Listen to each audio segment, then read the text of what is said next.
Flintstone times or whatever. They were big, bulky, crusty leather ones, and they sucked. Father told me that. Yep.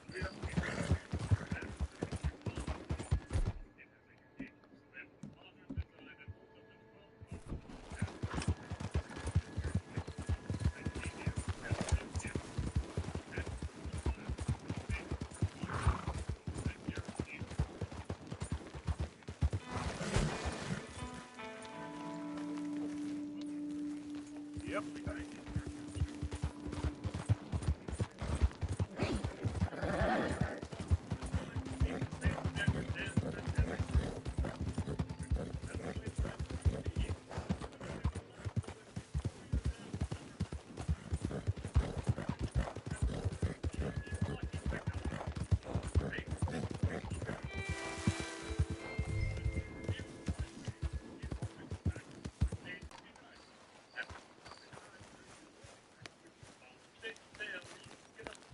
Thomas Downs!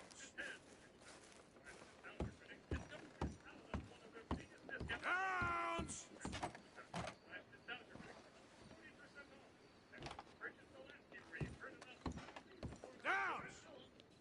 Where are you?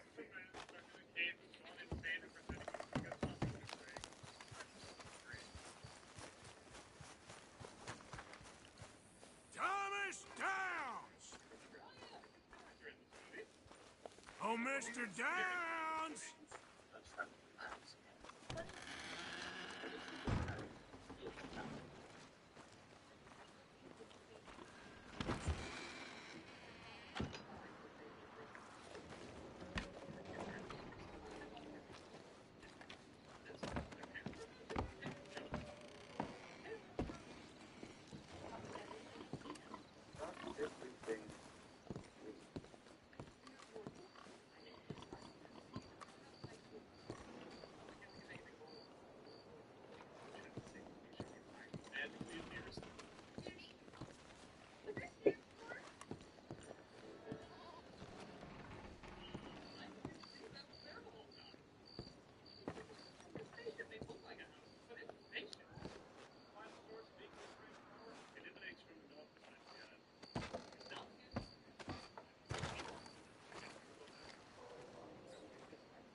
It's like none of their gadgets work.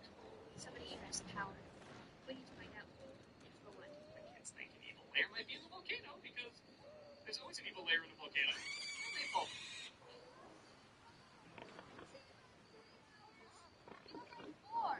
Are you in tank?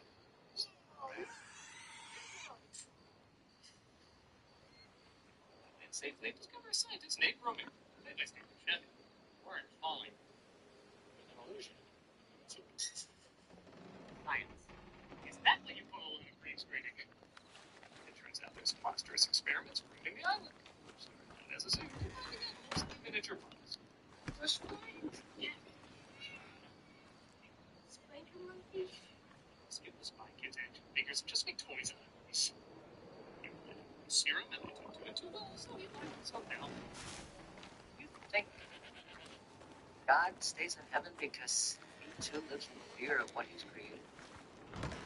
Personally, I don't recommend Homer's earlier hits. Thanks to Gary and Gertie make their way to the island, and they're told that their father is behind this whole mess, but they don't believe it. They move forward, though, the transfer device was literally down the road. There's many barrels.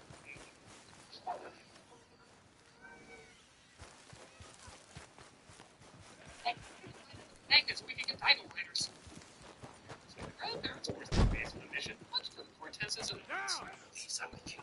Where I are will you? find him my way. Blah, blah, blah. Never understand a single word he said. Never. Or is he one of the good ones? Let's find out about the bug the parents placed on them, and they destroy them so the parents won't be in any danger.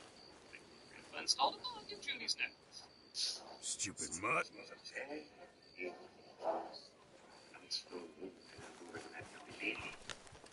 The kids stumble across a room where they can communicate with their Mr. dog. Thomas Downs? Yep, that's me. You owe me money. Oh, no, I'm...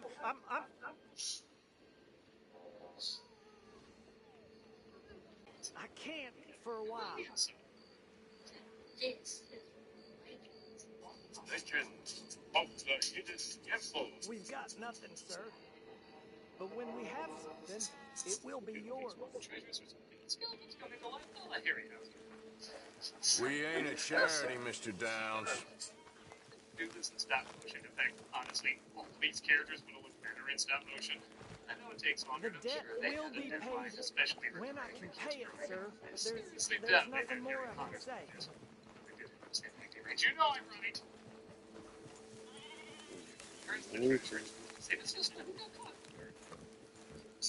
Oh, come here, you maggot. Please, sir. I'll... Really? Threaten me, would you? Please. I have a family, sir. Please. I don't care about your family. Hey, Gary, who used the monsters to fight each other? Why did it have to come to this, huh? Believe me, sir. I didn't want this either. You ain't such a do-gooder, are you? If you're running out on debt... I'm not running anywhere.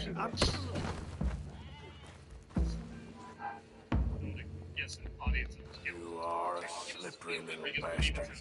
I got you now. Please, show some compassion. Please. Be reasonable.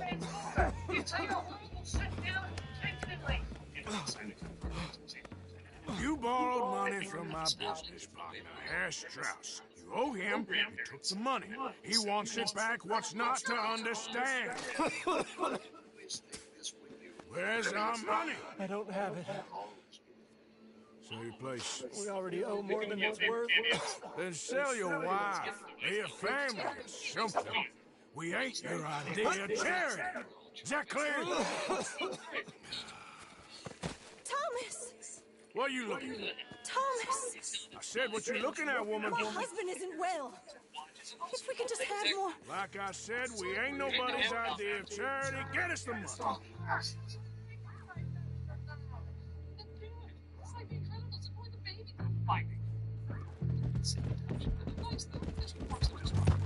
Marvin, we're an envy of his car. Kind of bad. I really want more of it. Seriously, guys. I ordered the buttons.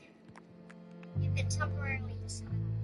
Like, I was barely in this movie. Seriously, but you know, she was gonna be a big character. You go, dirty. Okay, not everything can be done in post, and not anything can be done in post. Hey,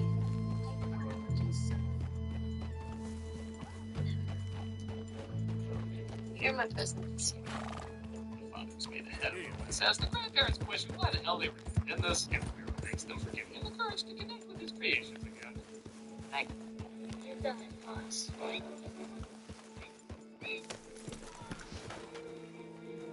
Careful, if it bites you, your head will explode. Definitely be better safe than I don't know. We started eating other ideas that didn't go anywhere, so let's just throw it this way in the end credits. Undercover, and you represent me for a pop star. Anna, but Spy Kids do. It doesn't change at all. It's a perfect mix of the one before and the one after. There's a lot of things that are sloppy and rushed and not that funny, but they're still created by people. How did you get on? Not so good. Honestly, He's almost dead. And they seem more or less destitute. You were a fool for lending them the money. Dead. People who aren't desperate don't seem so interested in my propositions. Of course. Lighthearted, and I guess if I was the target audience, I would like it okay. It's a mixed bag. I think kids can get into it, but adults might find it kind of. You don't really hear the imaginative fun of the first film, but the gimmicky insanity of the third. It's an inconsistent trilogy, but it's maybe why the reactions to the films as well are hugely.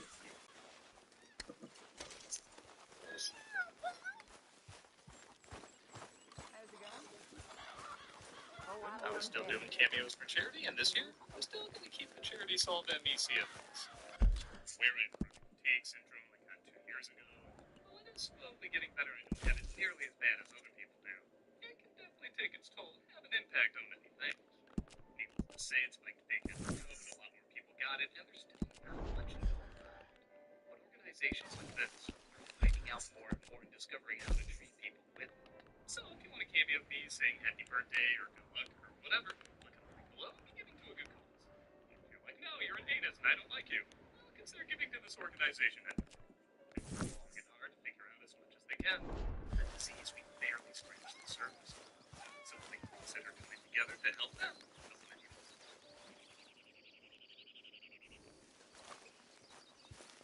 Come on, boy.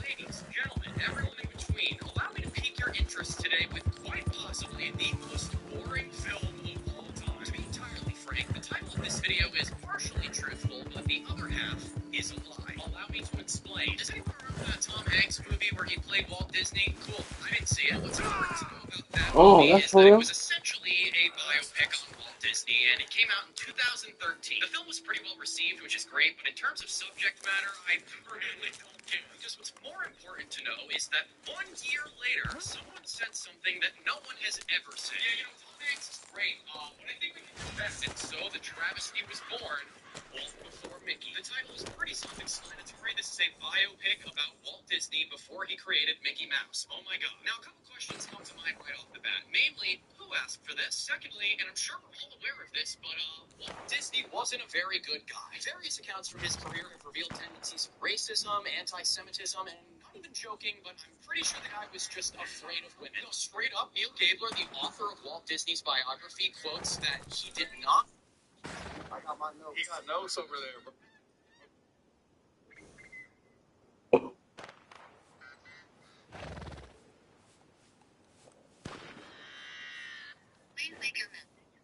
So, what's up?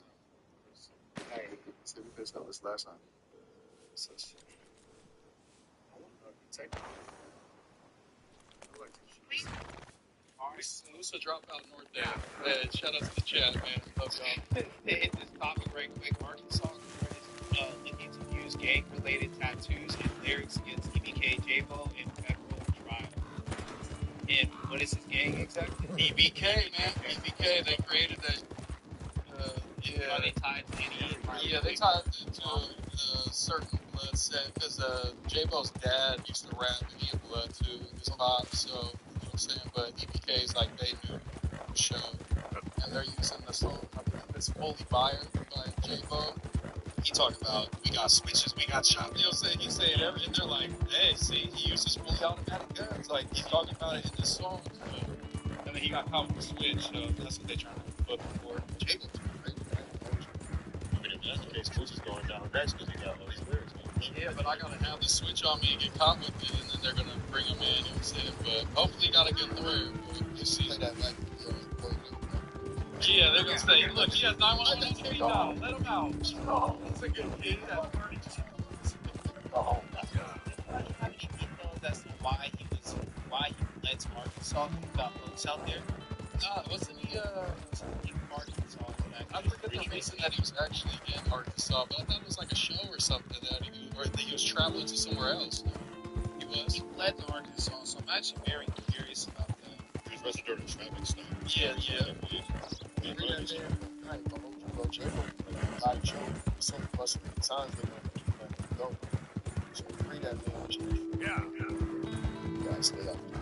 The good part is that his homie Max was about to take a plea deal, which would have been bad for J-Bo, and Max supposedly backed out that after him and J-Bo talked, and he might be the one taking the charges type because Baby Max's lawyer was like, I can't even get in contact with Max no more, like he's just on the J-Bo side now, so it may be like he might take that, and then like what do y'all think about that whole thing where like the star, one of the homies got to take the charge for the star, and then the star will take care of you in prison and all that. That's how it's supposed to be. Yeah, like, well, what about Shine and Diddy that day? Exactly. Yeah, sometimes like it expires, and then you're sitting in there and bro stops hitting you. Like, I think it's that's how it's supposed to be. I think the only time you gotta start I think the only time you gotta consider it life because your homie should understand, like especially when you got kids. You Your took home Matthews. Oh, no, not me, sir. That's the green one want you over to there. take life for that. Oh, and there he goes. Yeah. Because they was patrolling together for this drill. I don't know about it. Damn it! Like in the context of okay, they're on to where they get You stopped by owe us state money. police rental car and they have modified weapons. And one of them it was You don't want to the get me same gun angry, used to boy. shoot. What's his name? Drake Life Crazy from San Francisco. He got shot in the legs. It was the same gun that was used to shoot him in the legs. They alleged. Literally saying, Yeah, literally. And he's talking to Max. He's talking to Max.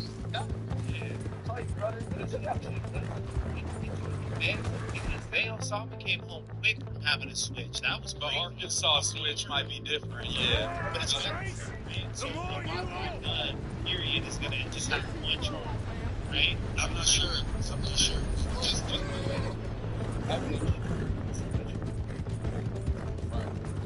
You make me go much further. especially nowadays, because that's all they look for is the switch. no gun is coming from the switch. You know what I'm saying? Like, that's my position. Most of the time. I think it's illegal in all 50 states. Yeah. Bro. Last chance to save your hide. Nah, that shit's crazy. That's what How are you still there? Oh, no, you don't. 10 years of prison. I feel like this is a big start. Blow me down. Reaching up to the early years of prison. And that's just one part of it. You know what I'm saying? Oh, They got a list of charges. Look, I got the money. Yeah, But if you that's I'll what they tell does, you yeah. where it is. Yeah, that's a massive kind of couple charges fighting against. You're lucky Mad I got Max. your teeth as Well, well. they just The comes rope's with, off bro. already. Like, this is what comes with being around the stuff. Holy No, moly. Come on, man. So, put themselves in You a got the position. map. It's all good. Do the Niggas is, you know what I mean? It's EBKA. You feel me? So, nigga, when shit go bad, you still got EBKA. You feel me? Like, this the money right here, bro. And then, as long as bro Aren't you gets gonna word, untie me? he said if you would or not, you feel me? That's on him. But, like, you gotta do what you signed up for. That is true, yeah. Somehow, Jay Osama only did 14 months and was ordered to pay $10,000 fine for his federal switch case in court. Yeah. Now, Arkansas, I'm pretty sure the leniency on guns is probably a lot less. I think it's just the connection to shootings with that said switch is what Facts, for sure. they're going super hard on for sure. But maybe it's not like the worst case. Somebody hit with it. Yeah, for sure. And Yeah. are they going to put somebody that already has like priors that might have some other that's pending too, as opposed to somebody with a clean slate that it might go a little different? I feel like the whole taking it for the artist thing, like that. We need to get rid of this. Like, bro, I never understand this in the streets, bro. How you got a gun you still shot somebody with? The price that I hear guns are on the streets, bro. Like, I wouldn't want to ever get rid of my gun. Yeah, I that paid didn't make $700 for it. But if y'all getting guns for $200, how is this not like melting If you down? paid $1,700 for it, you're EBKJ.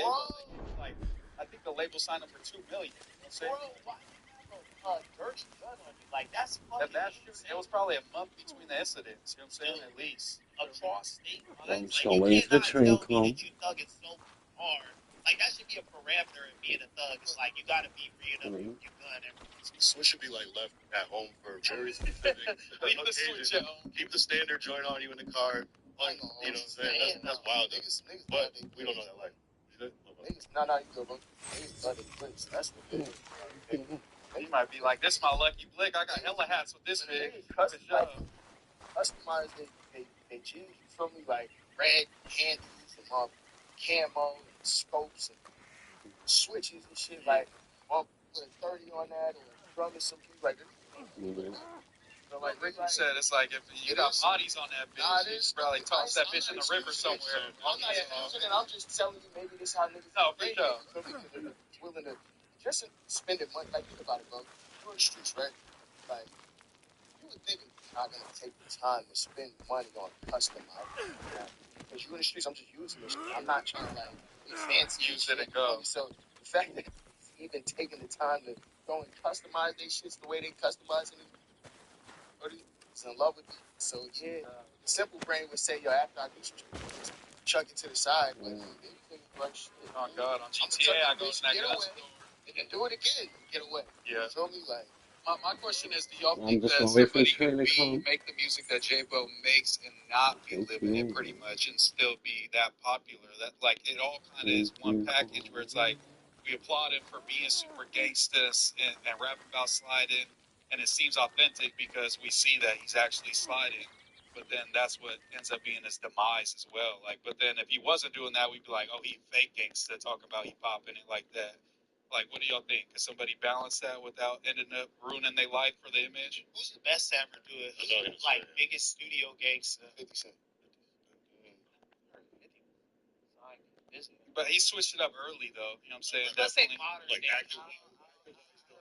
Studio gangster, though, it's just like, I don't know. Like, Not like that. Not but like some crazy 50 like Cent, bro. modern. I'm Oh, talking modern on Chief today. Keef on.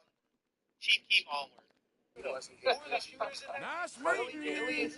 Billy Otto and the other dude, what was his name? Because Billy got Coda or whatever. Billy got lucky, right? With his stars. Coda beat or something like that. It's only like two shooters, bro, in that case. It's only like two. But it was behind the direction of 6ix9ine. Like, we finna pull up, I need you to shoot, bro. It was just 50 ended his career, but he wasn't like actually a gangster. They was same out shit with Ja Rule, honestly. It wasn't really like Ja. true.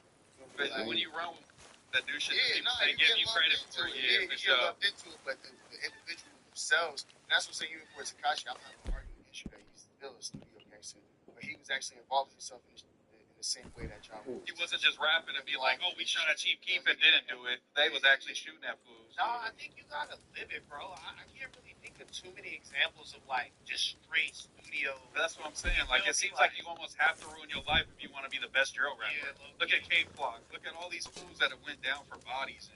Yeah. Because they're living what they rapping, and that's why we respect them. But then that's why your whole life, your whole lineage isn't being changed. When a professional wrestling match unexpectedly turns from work to shoot, it's usually pretty big news, especially if it happens on a big show for a major promotion. Of course, there have been plenty of times when a wrestler's gone off script on lower profile shows, even when cameras weren't rolling. Though they might not have been as highly publicized in the grand scheme of things, these instances are no less fascinating and have, on occasion, had to handle himself and possessed a mean streak that could make him volatile. Because of this, nobody really messed with him, either backstage or in the ring, unless they had a roll of quarters in their fist, that is. Well, Kantaro Hoshino, a small but fierce competitor who spent most of his career in New Japan, was not afraid to test Tom Billington between the ropes. Per Dynamite's autobiography, they were wrestling a singles match one night, and Hoshino kept trying it on from the opening bell, causing Kid to lay into him. And from there, the match, of course, started to fall apart. Hoshino then slapped on a Grobit, a painful front face lock, and backed Dynamite into a corner while telling him, you shoot. Dynamite was able to get out of the hold, and after another couple of minutes of scrapping, somehow muscled Hoshino up for a tombstone pile driver and hit a diving headbutt for the win. In Dynamite's telling, Hoshino basically refused to be in the ring with him during a tag match the following day. Rikishi and the Island Boys versus Haku, Elix Skipper, and Russ McCullough. Shortly after making his return to the main roster in December of 2001, after 6 months out with a shoulder injury, WWE star Rikishi had some bookings with developmental territory, the HWA, in order to help him get his wind and timing back. On December 12th, at an HWA house show, Rikishi teamed with his brother and cousin, the Island Boys, later known as 3 Minute Warning, in a 6-man against Haku, Elix Skipper, and Russ McCullough. McCullough had recently been told that his contract was not being renewed. Not only was he scheduled to take the loss in the match, HWA promoter Les Thatcher had booked him to take a stint face prior to getting killed too. Already in a foul mood, McCullough's night would go from bad to worse after a spot went awry. Basically, he helped Rikishi in place of a kick and was supposed to let Rikishi go, hit the kick himself. He did not let go in time, but Rikishi took the kick right to the face. In response, Rikishi grabbed a plastic chair and beat the holy hell out of McCullough with some very stiff shots. He wanted to fight more, but Russ said, this and simply went backstage, where he took it into his shouting. Each reported to the ball to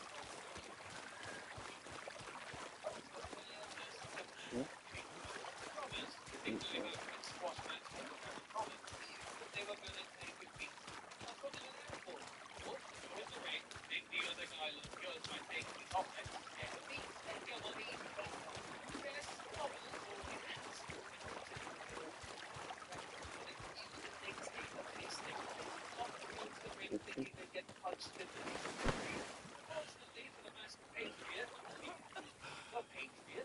what happened when he was booked against Coco Ware for the Memphis-based CWA promotion in 1985. Now, Coco himself was playing the one ass that he had intentionally roughed the poor Patriot. You're coming with me. Well, I mean, the evidence says otherwise. Don't do this Dutchman tell, but then suggested that the Patriot did something to annoy both Coco and the promoter Jerry Lawler, which was the reason for the problem. It didn't last long by all accounts, but Coco did strikes and just about knocked him clean out for a code punch before finishing him with a brainbuster, making sure the slap. Alright, that's good. Micro Thunder versus That's not gonna kill. the last Patriot may or may not have done or said something backstage that irked Coco Ware, but he didn't have much of a chance to mount a comeback once he was being shot on the ring. WCW drummer Death Row, and I won't use the politically correct term of enhancement for this run meanwhile, actually instigated the meeting he ended up getting while in the ring with Micro Thunder during a match with WCW Pro. They started off working just fine, but at some point the 400-pounder started throwing live rounds on his far more experienced opponent. Rotunda, by all accounts a nice guy and a professional, said something to the miss that started to use his amateur experience to subdue Death Row by taking him down to the mat. Death Row kept trying to fight back. Now, before Rotunda wrapped things up and pinned him, according to reports, the two men got into a fight backstage afterwards, during which Death Row beat the future IRS on the shoulder. Now, if they'd been able to put their beef to one side, Mr. Rowe and Mr. Rotunda could have teamed up years later as Death and Taxes. Perry Saturn versus Brian Gamble. When you're being brought in as an enhancement talent, you need to know your place and understand that you're there in service of making an actual star look good. Brian Gamble evidently didn't get the memo. On the contrary, Gamble, who was brought in to do the favor for Perry Saturn in a match taped for Jacked in December of 2001, didn't want to lose or look bad in front of his friends and family in attendance. Seriously. Double-crossing Saturn during the match, he stopped selling and deviated from the way the match had been laid out backstage. Perry, who just a few months earlier had gotten into trouble for pounding Mike Bell during their first match, didn't want to take matters into his own hands, but was left with little choice and had to use real force to get out of it. Vince McMahon was said to be furious over how the situation was gearing. When Saturn and Gamble got backstage afterwards, the two men almost got into it again before they were separated and Gamble was thrown out of the building. The Outsiders versus the Nasty Boys versus the Faces of Fear. On the November 18, 1996 episode of WCW Monday Nitro, the Outsiders laid waste to the Nasty Boys with a steel chair. Unfortunately, Stone accidentally hit Jerry's head on the head. Nice big goose egg. 6 weeks later, a house show in Shreveport, Louisiana, the Outsiders Here we go. WCW tag team titles in a triple threat match with the Nasty Boys as the Faces of Fear. Due to a miscommunication, Six was not sent out for a planned run-in that would have led to the finish. So, in the confusion of accidentally hit Stats in the head with the chair once again, albeit a plastic rock. He had red. Max proceeded to punch the man several times in the face, giving Hall a black eye and knocking out one of his teeth. When Kevin Nash was informed about what had occurred after the match, he went backstage and retrieved Sting's baseball bat, threatening to brain Sags with it when he walked into the locker room. Cooler heads managed to prevail, but Eric Bischoff wanted to fire Sags for his behavior. He didn't because Hall asked him not to, but the chair shot from Hall proved to be pretty much career-ending. Sags actually sued WCW in 2000, which WCW parent company Time Warner later settled out. Jackie Sato versus Shinobu Kandori. Jackie Sato was one of All Japan Women's biggest stars during the 1980s, but was asked to retire at the tender age of just 23 years old due to the company decided to create even younger stars and their teenagers. After a few years teaching a fitness class at a health club, Sato was coaxed out of retirement by challenger group JWP, Japanese Women's Professional. He was a star once again, but was locked in an internal power struggle with the younger Ruby Kazama. This led to a situation where Kazama convinced her ally, former judo champion Shinobu Kandori, to shoot on Sato during a match in July of 1987. Kandori, who was new to wrestling, gave an unprepared and outmatched Sato such a horrific beating that Sato opted to leave the business afterwards never to wrestle again, though Kandori contends the shoot was mutually agreed between them ahead of time. Kusama will also leave the promotion while Kandori was banished. The incident would be used as a basis for a best-selling book, The Legends of Girls Wrestling, Steve Williams versus Steve. Most promoters did not see a legit fight breakup when the wrestlers are supposed to be working, but it's fair to say that Herb Abrams was not like most. Okay then, partner. Hold still.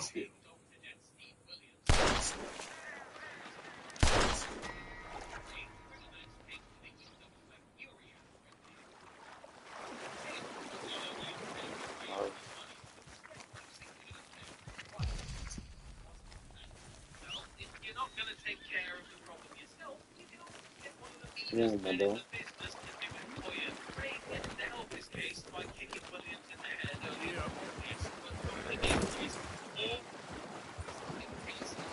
CW during the 90s became synonymous with the cult-like promotion, even if they went on to wrestle in other places, including WWE, after ECW closed. While some are still cashing in on their ECW fame and getting those three letters chanted out. Yep.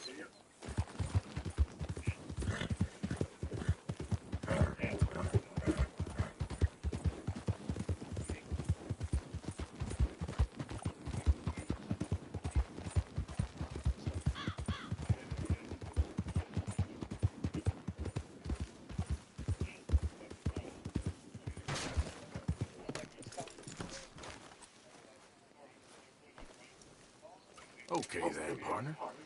What now?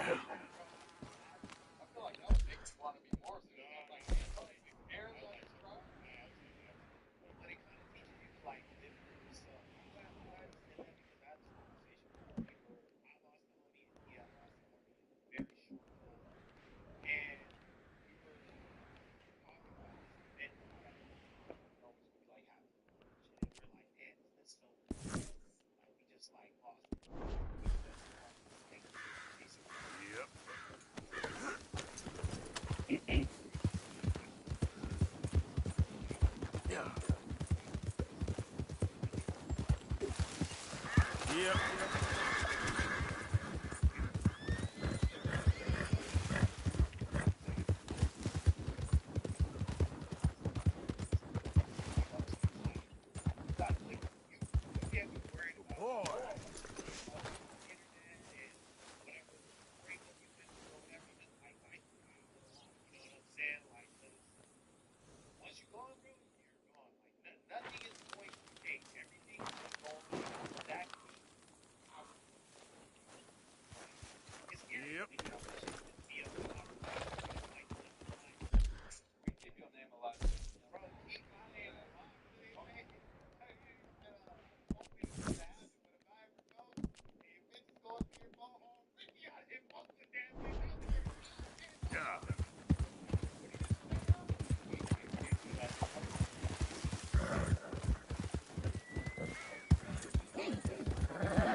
Well, good.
Oh.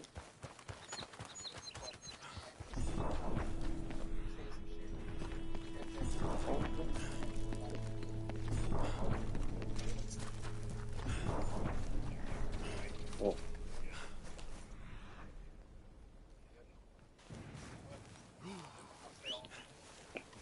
For Christ's sake.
Definitely blurred out for a reason.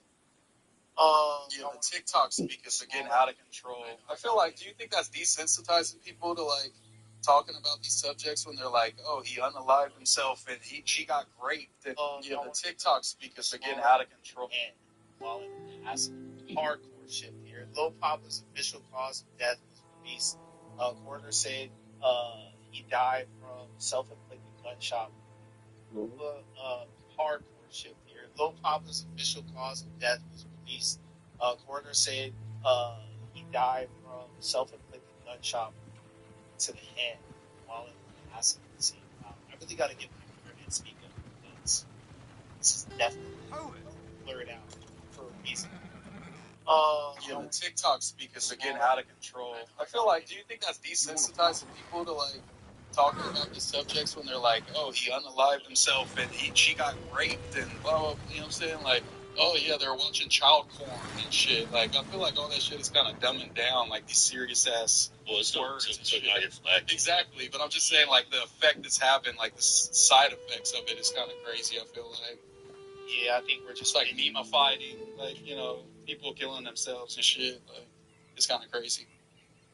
Yeah, I think we're just pigeonholed. But yeah, this is crazy, man. This is a really sad story that this young man, took his life in this way. Yeah, because it came out a while ago that this was like when he died.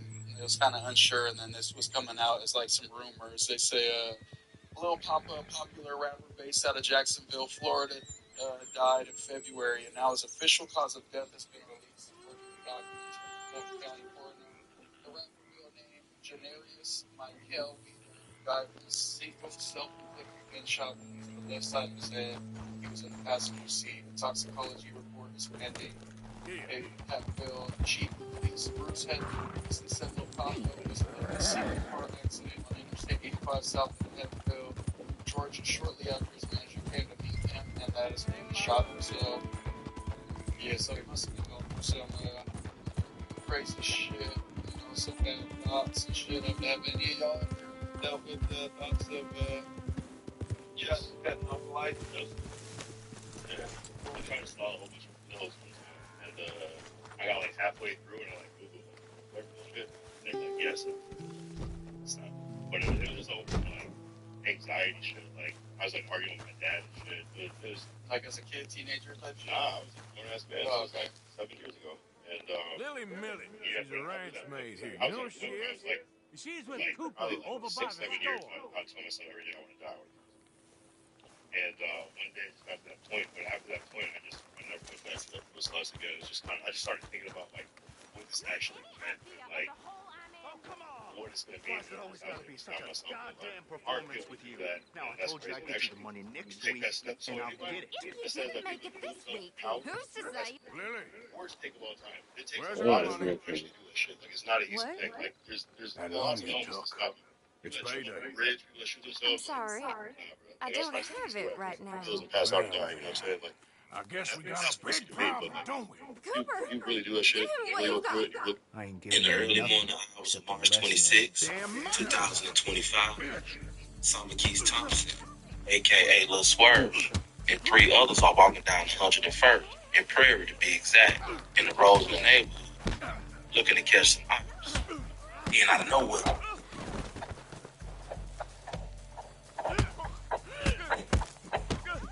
Word thought that him and his guys were going on the hit.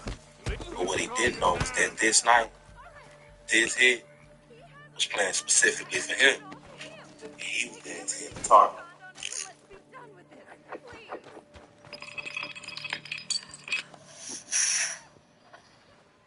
Hey, y'all know SCN loves some free cash, so I can take old sidewalk.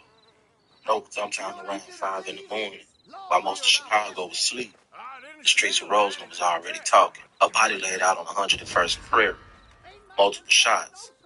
Whole sidewalk. No crowd jet. No candles.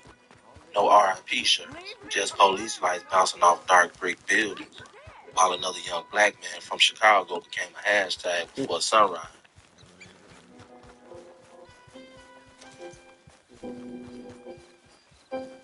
This ain't good. You stop right there. Hey, stop. Authorities later identified him Back as here. Simon Keith P. Thompson, 25 years old. But in the streets, they already knew who he You're was. insane. QMB 083, Quiet Money Boy. Listen, damn And it. before the police even Don't do finished putting this. tape around the crime scene, You better have heard me. people online was already whispering the same thing. Shorty got back door. Not because he was weak, not because he wasn't respected, but because in Chicago, the most dangerous thing ain't always your ops. Sometimes it's the people you laugh with, the people you smoke with, the people you ride around every single day with. And according to street rumors that spread out this death, Salmon Keys had crossed the line the streets never forget. Allegedly, he had been dropping location to rival gangs. Some even believed he helped give up the location of Charlamagne Johnson, better known as Big Mex, who had just been killed days earlier. The murder victim left behind a pregnant girlfriend. Evidence markers lay scattered on the ground. Bullet holes in parked cars. The damage left behind after a shocking murder in broad daylight. We have blurred some of this video, but you can see a man standing in the middle of Evans Avenue near 47th, talking to someone in a dark SUV when 3 gunmen run up, firing shots. The man drops out of view while gunmen fire again, at times aiming at the people in the car. Very scary. As it was happening, I have a 13-year-old, so my kid comes like, Mom, I just seen some guys get in a car in the alley with ski mask on and a gun. I seen like a gun. So I'm like, what? And as she's telling me this, that's when we heard the second shots. This woman lives near the crime scene and immediately tried to help. I like grabbed some towels. I ran out here and But her efforts wouldn't work. The man was pronounced dead at the hospital. Even after the gunmen got in their own car, they stopped shooting at the man on the ground before they left. Just about a mile away, police found that first SUV flipped just outside University of Chicago Hospital. We're told one person was hospitalized at that scene. But at the very end of this video, neighbors tell us the murder victim's pregnant girlfriend is the one who comes running into view. More kids watching from the window. Now, whether every rumor true or not, that ain't even the point. Once the streets believe you disloyal, your expiration date already stamped. The streets immediately react. Because in Chicago, deaths don't happen individually no more. Everything connected. Every shooting creates another shooting. Every funeral creates another funeral. Every death creates another list. People began suspecting Big Max's location had been given away, that somebody close had played both sides, that somebody was talking too much. And eventually, those whispers started landing on Lil Swerve. Now let's stop right there, because this part important. A lot of people watching these stories from outside Chicago think betrayal in gangs is rare. It's not. It's actually becoming normal. It's the scary part. The streets change. Back in the day, loyalty was built through years. Now dudes switching sides over temporary emotions, money, fear, clout, jealousy, a favor, a girl, a rumor, one uncomfortable situation. That's all it takes. And once paranoia enters a game, everybody becomes suspicious. Who talking? Who texting ops? Who dropping lows? Who secretly trying to survive by sacrificing somebody else? That type of thinking destroys groups from the inside. And that's what makes Chicago so dangerous now. Half the time, dudes ain't even dying for random op encounters no more. They dying because somebody in their own circle opened that door, literally or emotionally. That's why people online keep using the word back door. Because in Chicago, the back door became more feared than the front. By March 2025, the energy around Lil Swerve allegedly started changing. People online started speaking on tension, trust issues, sneaky behavior. And once street rumors start building in Chicago, it spread like wildfire, especially online. That's another thing killing these young dudes. The internet. See, the internet turns street politics into public entertainment. Now everybody got opinions. Everybody picking sides. Everybody add fuel.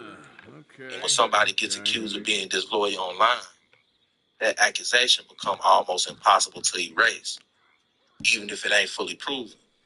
Because the streets operate off perception more than paperwork.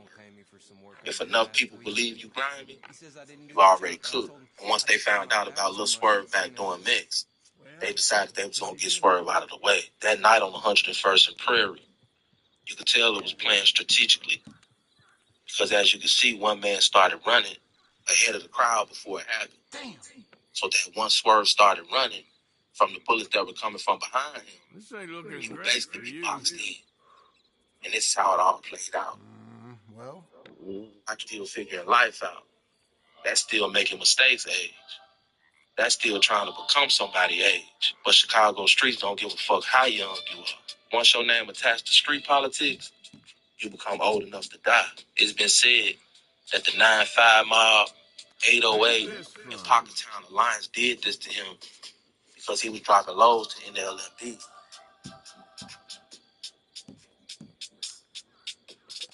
And here's the eye-opening truth nobody says enough. A lot of these young dudes don't even know what they really fighting for no more. The wars became inherited.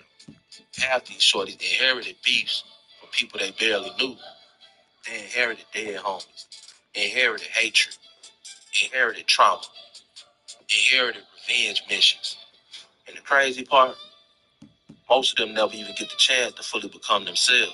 Chicago got young men emotionally frozen at 15 years old. That's why so many street dudes move off emotion, pride, embarrassment, paranoia, and fear of looking weak. The streets teach young men to hide vulnerability. So instead of talking, they slide. Instead of healing, they retaliate. Instead of leaving, they double down. There And you go. eventually, Oh, that ain't nothing. everybody loses. That's as it should That's be. what Come happens here. here. Even if Lil Swerve was dropping Something small locations, here. think about how broken the environment already got to be for that to even happen. Imagine living around people you scared of, people you don't fully trust, people you think might kill you first. That type of environment destroys loyalty naturally. So survival becomes more important than brotherhood. That's the hidden truth about gang culture nobody want to say out loud. Most gangs ain't built on loyalty no more. They built on survival anxiety. And survival anxiety eventually turns friends into suspects. Chicago warfare today ain't just guns. It's information. Who knows where you at? Who knows who you with? Who knows your route? Who knows your girlfriend house? Who knows where you sleeping at tonight? That's why dropping lows became one of the worst accusations possible. A location today is more dangerous than an insult because one location can erase a whole life. And social media made it easier than ever. Dudes be posting restaurants while they still inside, posting cars in real time, posting Airbnbs, posting parties, posting after hour spots, trying to look lit, trying to look active, trying to look respected. Whole time, somebody watching quietly. Chicago became a city where attention can get you buried. That's why older street dudes always say, move quiet. But this generation grew up in a world where silence don't get likes. And unfortunately, the algorithm rewards recklessness. Rest in peace to all the fallen soldiers in these senseless wars. This has been another SNTV production. It's your boy. Please, let's turn this around.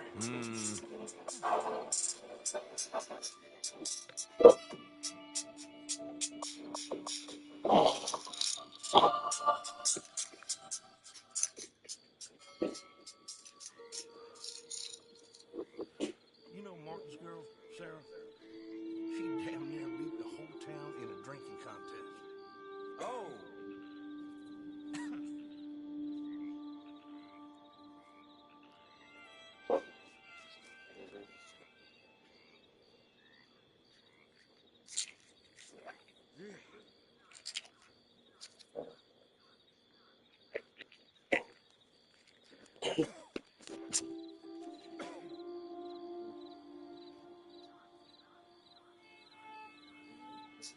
Hello.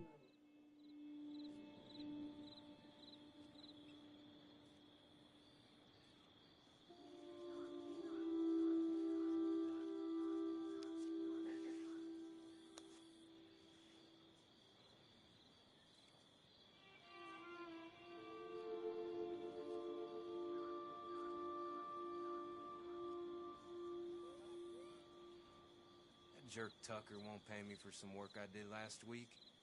He says I didn't do the job, but I told him I just turned my back too much to finish. Well, what can you do?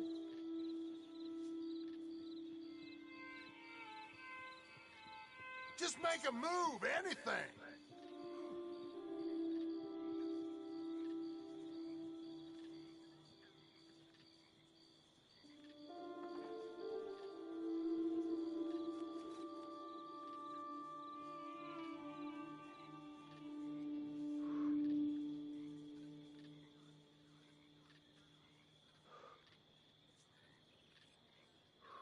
Oh my God, quicken the pace, will you?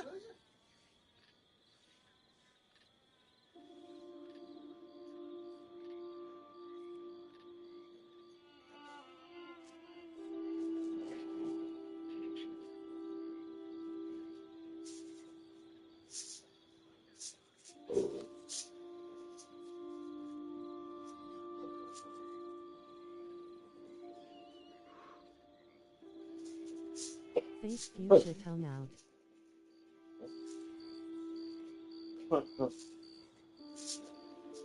What's up? What's up? I'm trying to straighten up so I can lay down. You know what I mean? Lay down for the game, good.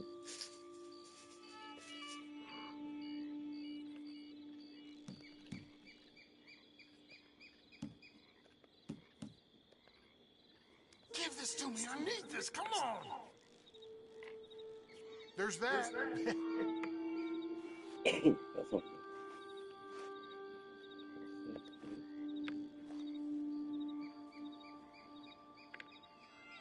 Okay.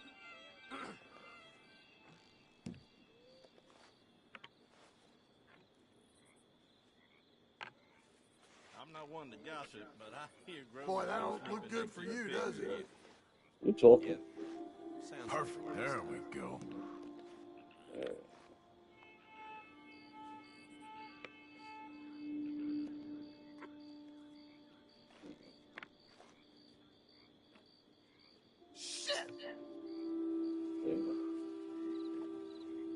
This is good so far.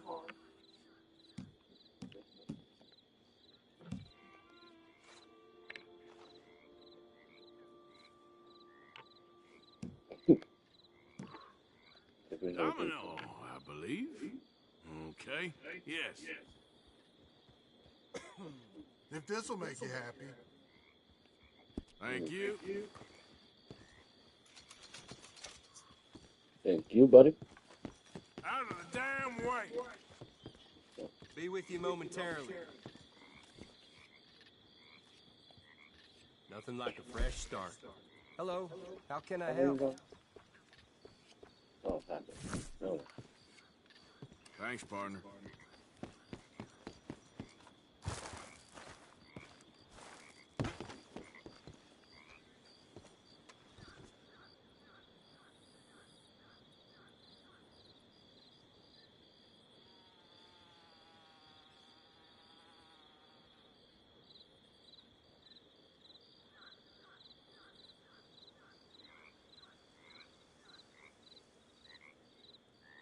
My wife claims a ghost's been stealing her milk, but I reckon it's one of them no-good lowlifes.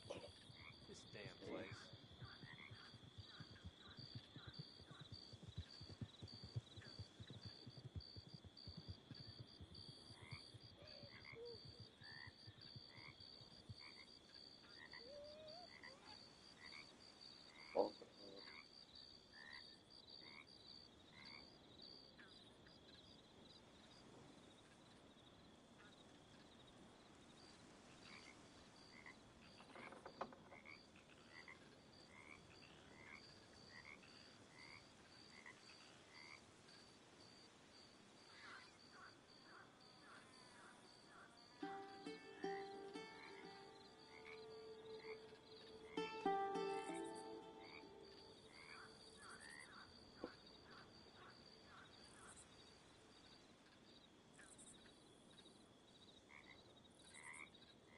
Bartender told me they're starting to cut folk off when they drink too much. Damn shame. I know.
Yep.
kind of you?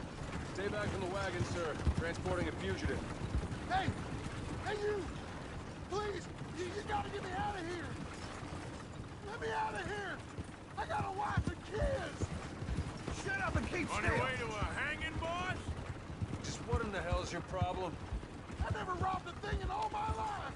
Come on! Oh, you're giving me a headache! Where are you fellers going? Off to have some fun with whoever you got in the back? I won't ask again! Move out of the way! The hell do you think you're doing?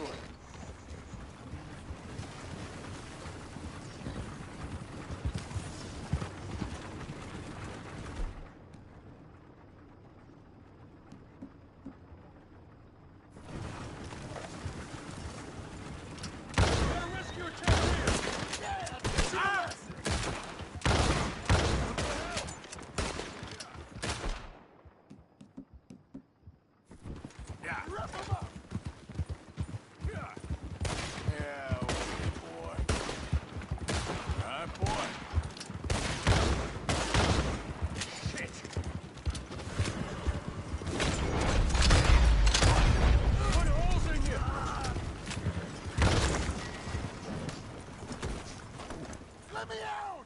Shoot the lock!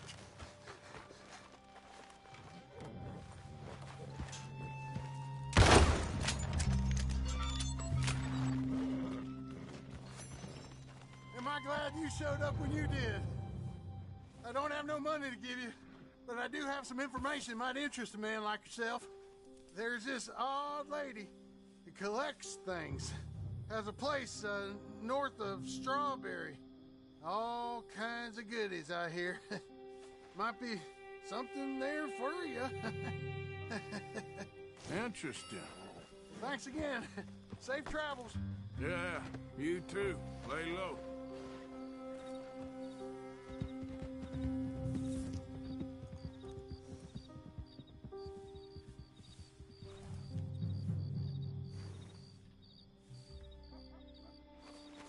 Boy.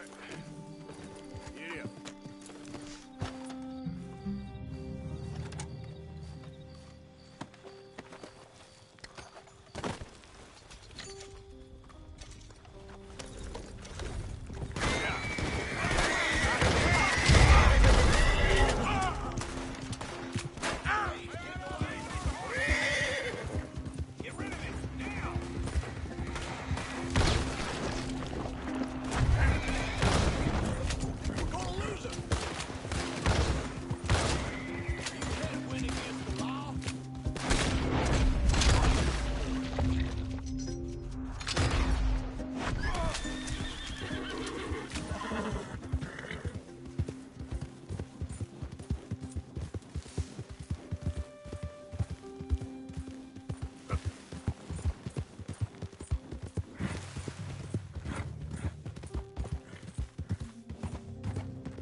Yep.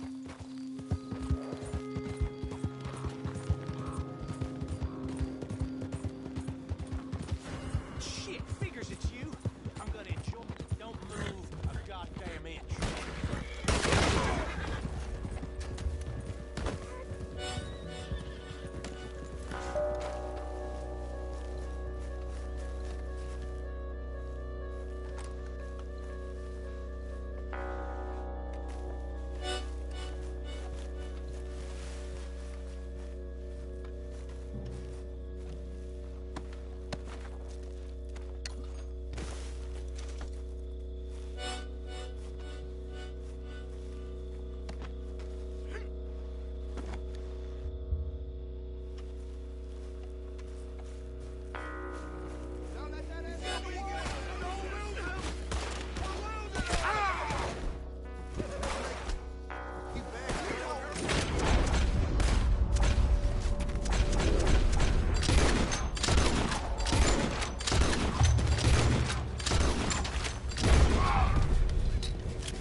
nuggets. Nope.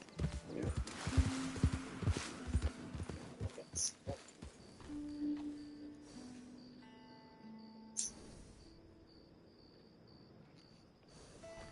Idiot.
Yep.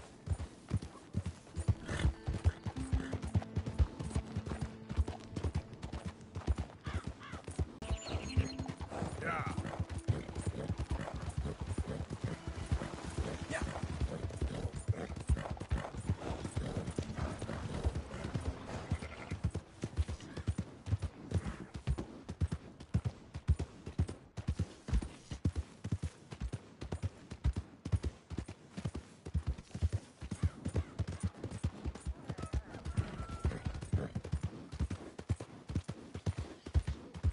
Hey, let's talk about this. Arthur, come lend a hand here. Go ahead and call your mama for all I care. Take it easy. I got lumbago. You might want to quit that. That drunk's got mean friends, believe me. Oh, hell. Wasting my time anyway. I appreciate it, Arthur. There's no sense of humor, the fellers around here. How drunk were you? Just normal drunk. Anyway, I should probably hit the breeze. I'll be at camp if you need me.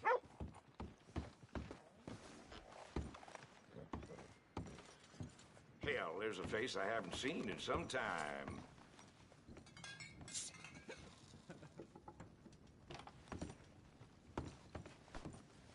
Hey, weren't you the one in here talking to that feller with Jim Boy Calloway? Yeah, that's right. More like Jim Drunk Old Man Calloway. Sure seems that way. You know, he ain't a bad feller, all things considering. That man's head's going soft in his old age. You better watch out for him.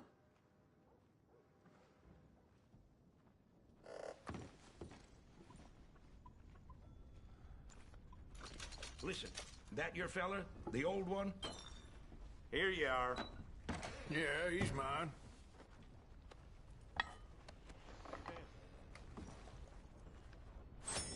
You finished that quick.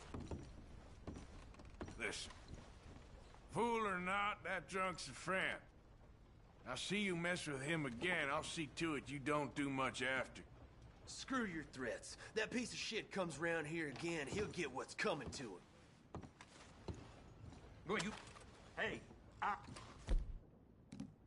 damn it! No weapons! You raised in a barn? Keep it settled down and...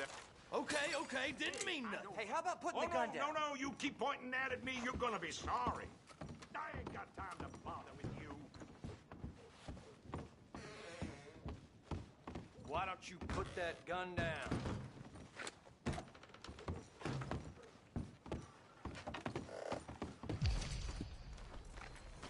Looks like that. Idiot.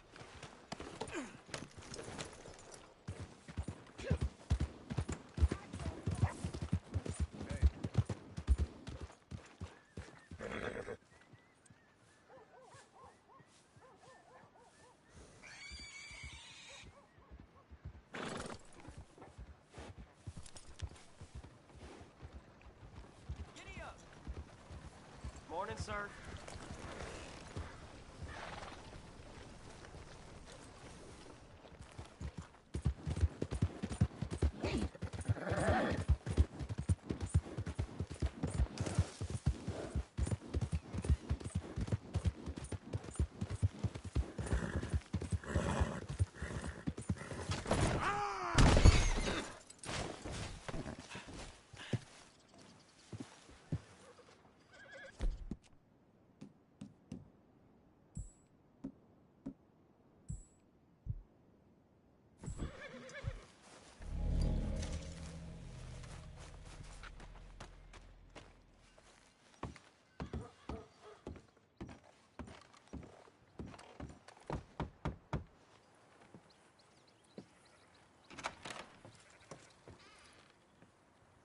Yes?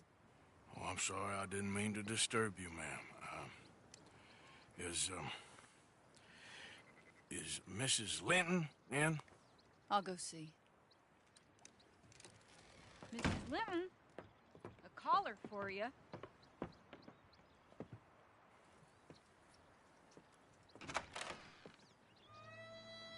Hello, Arthur. Mary? I heard you and your friends was around. Okay. Where's what's-his name? Died. Well, I'm sorry to hear that. Yeah, me too. Happened a while ago. Pneumonia. Bad business. Sure. So, well, you've been made a widow and you come here looking for me, is that it? No, ain't like that, Arthur. Oh, okay.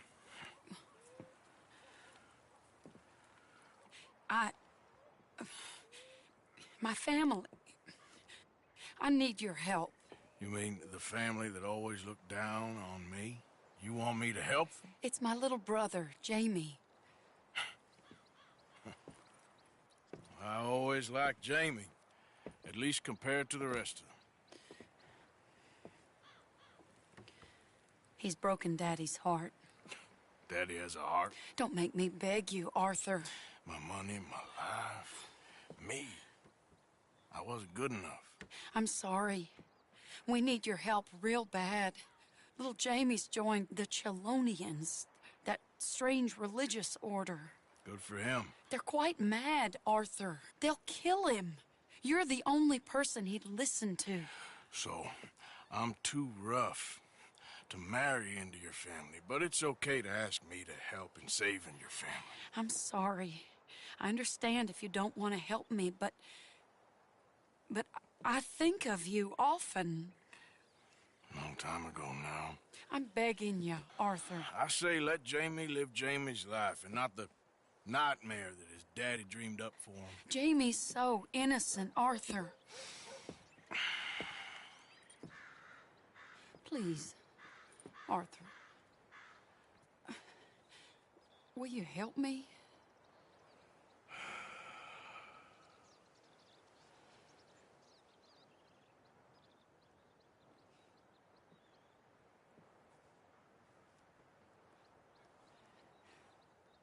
Please, Arthur. I know it's a lot to ask. I can see you haven't changed much. Mary.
She remembers Bill being touchy-feely, telling her this is our secret. She remembers being left a month with them in their motorhome when she was 9. Her grandmother, who was asked to protect her, knew what was happening, had to, and did nothing.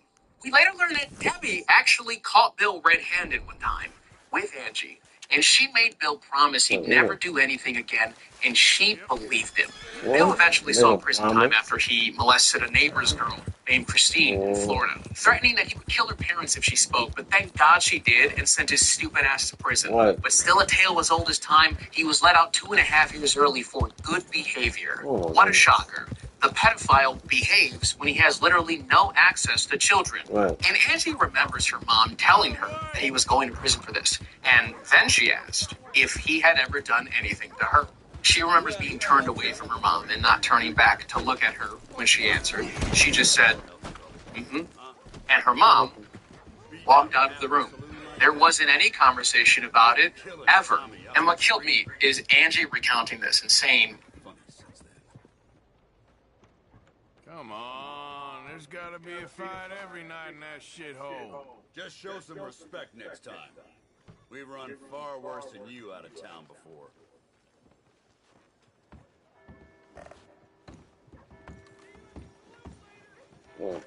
That bastard right there is all...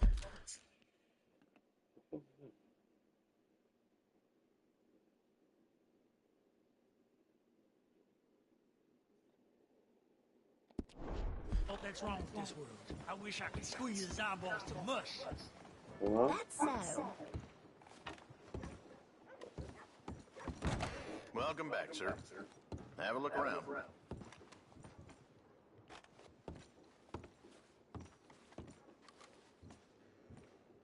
Some of the fellers who play poker down at Flat Neck Station said they had some clergyman in.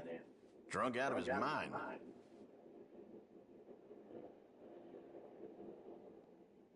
I can get you anything in there you need.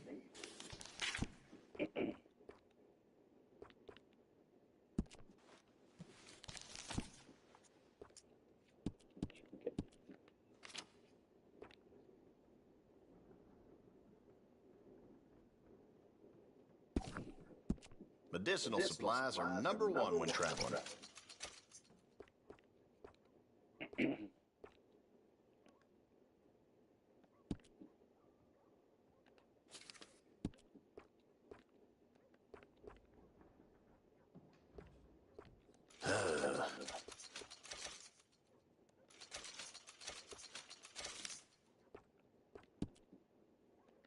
Enjoy.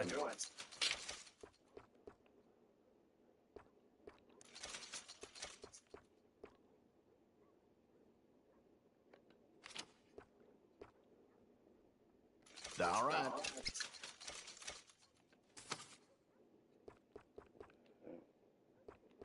I'll put you.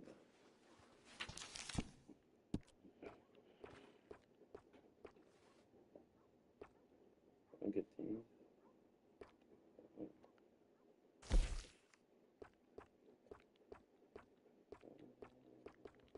Those go pretty fast.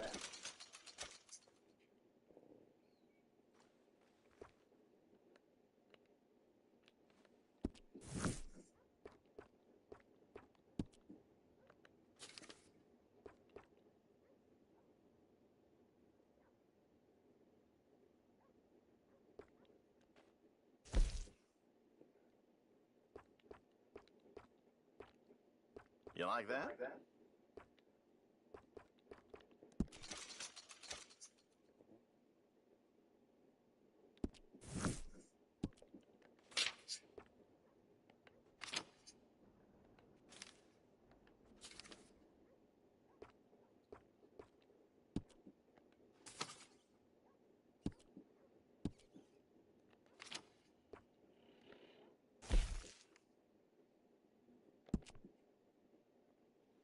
I sell out of that pretty fast.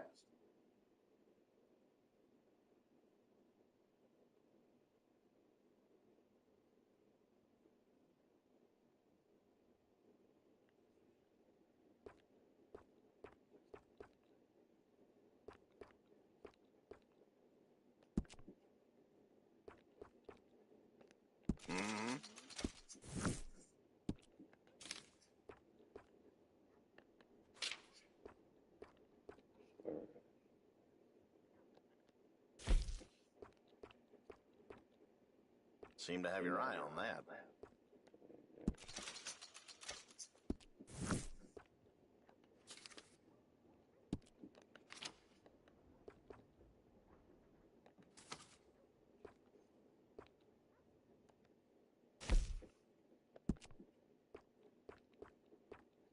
That's mighty popular these days.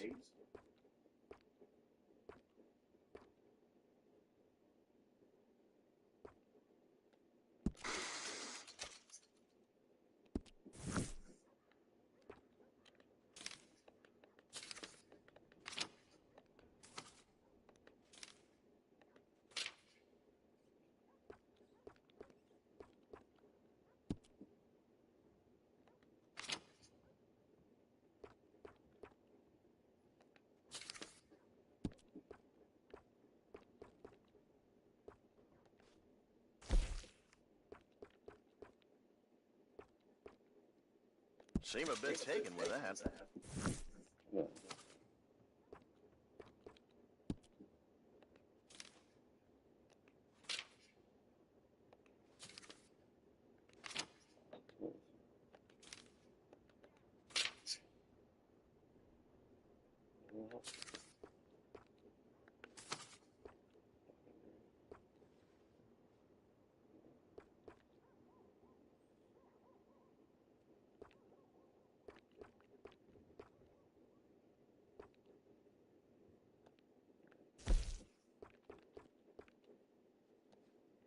Taking a shine to that, huh?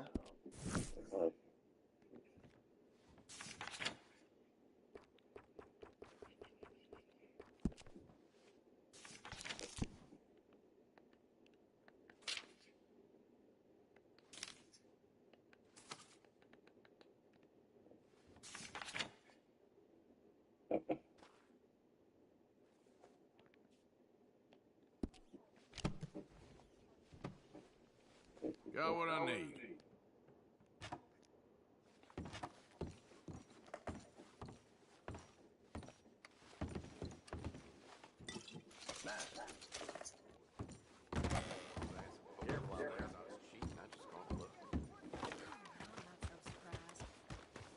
Next point is besides that this low disrespect me is done.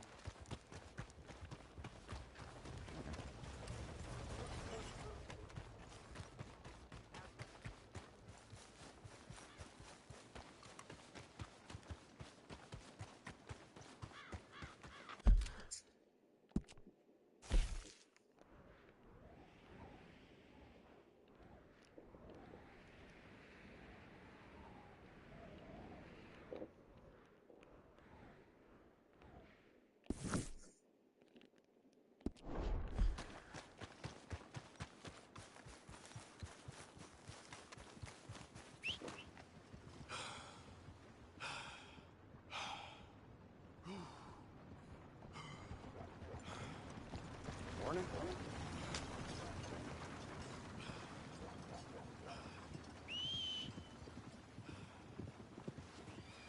Move out the damn way.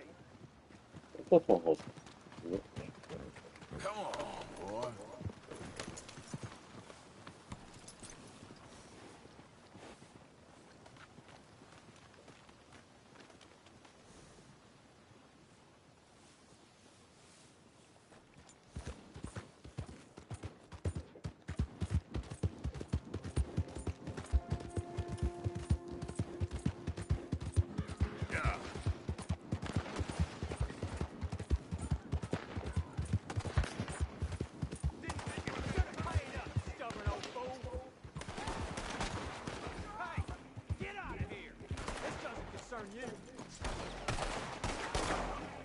Shit! I'm done with this son of a bitch.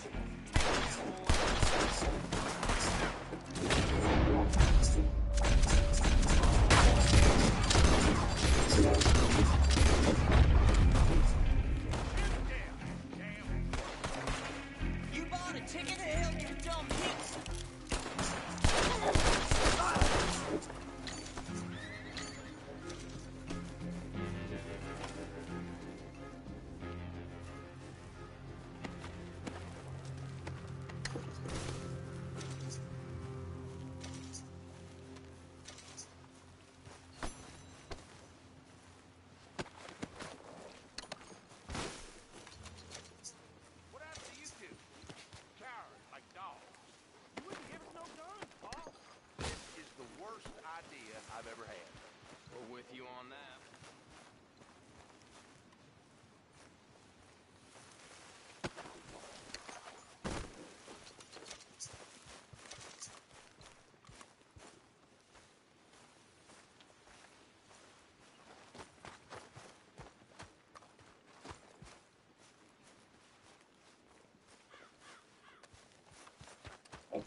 disbelieving her.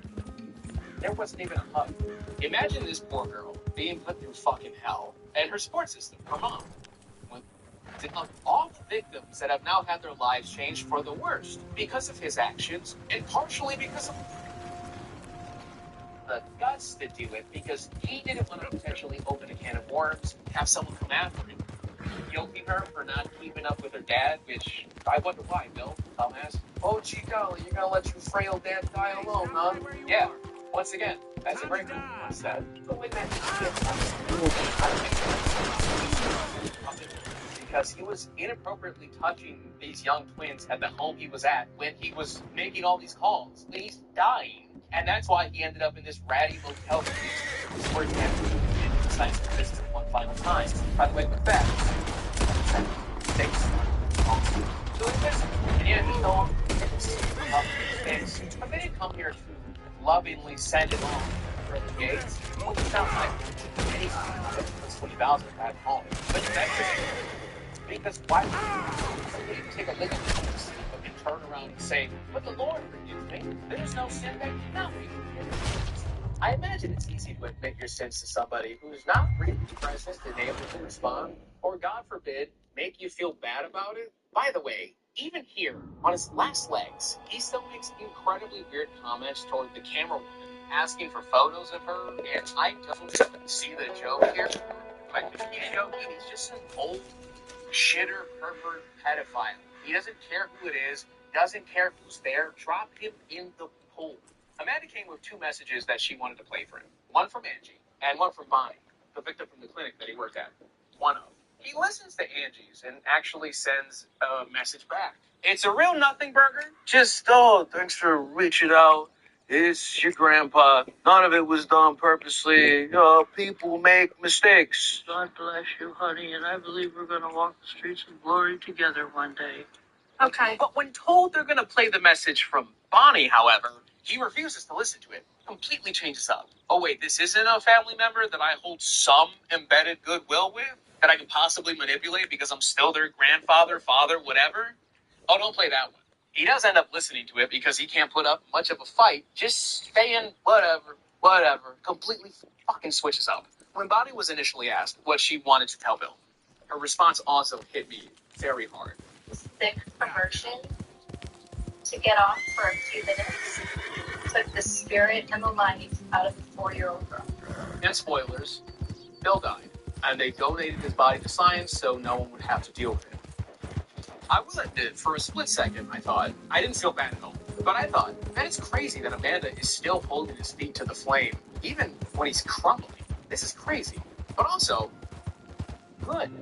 Fuck you, Bill. As if this demonic geezer deserves any semblance of peace just because time has passed when he's stolen the peace of so many others. I hope this doc continues to get as much attention as possible to temporarily cement Bill's legacy as a piece of shit pedophile, only to then have us immediately forget about it, drop that off the ether, and immediately shift our attention to encouraging, speaking up, and not letting your friends or family members or anybody get away with these crimes and go on to potentially hurt others. Going back to him, after her conversation with Angie, she unfortunately, someone changes her mind on things. I start saying that she's not willing to deal with false accusations, saying stuff like, well, I should just leave and never talk to anybody because I've done enough to mess up their lives. Going on to later say, you have to let go and forgive. That's where I'm at right now. If you don't, otherwise you're sitting in the poison.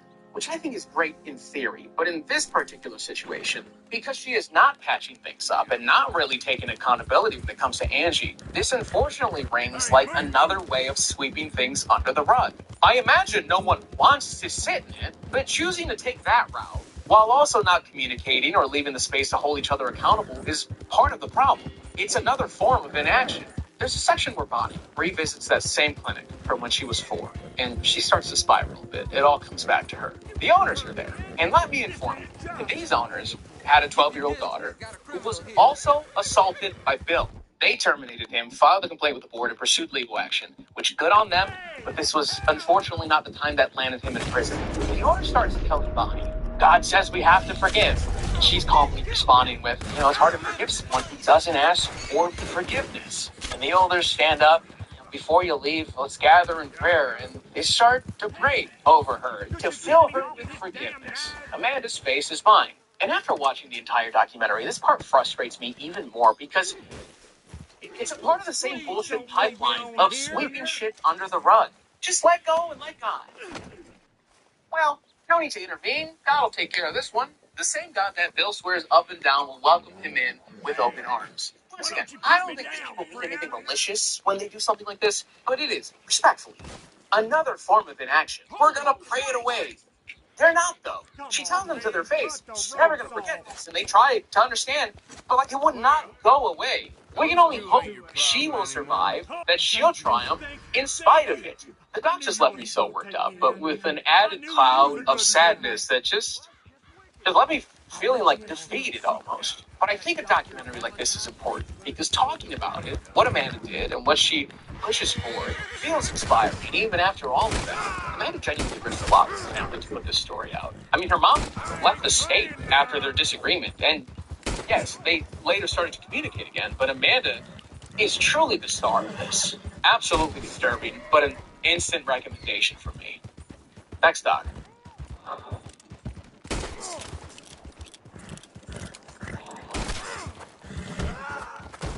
This one pisses me off. It pissed me off the first time I learned about it. Although I have learned new information through this documentary, I am here to say nothing's changed. Like my feelings on the case, not at all changed. I'm just mad again, even though my looks did. Some participants probably thought, we'll help clear this up.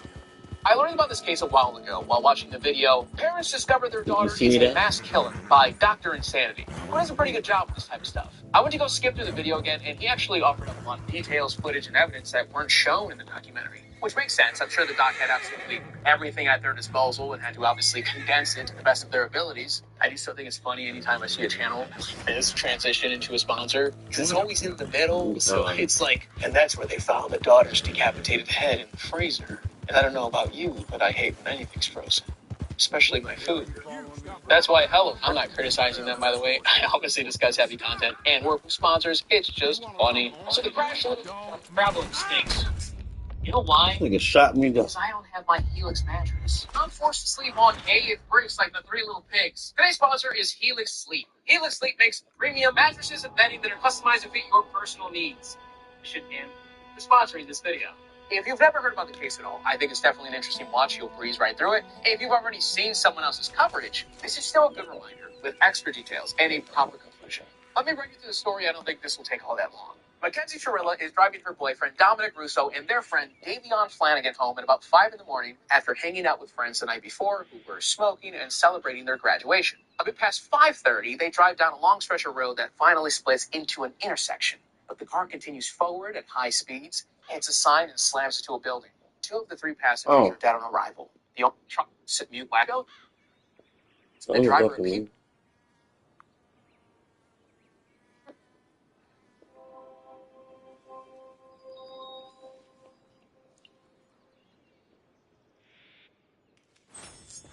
After finishing this documentary, I realized how much I love this title. Fuck the fear of being too wordy. They killed it with this. And honestly, what a sneakily great doc that we got here. We're going to rack our brains a bit, but rock with me. Let's talk about the cafe-style Rakyo in Osaka, a host club.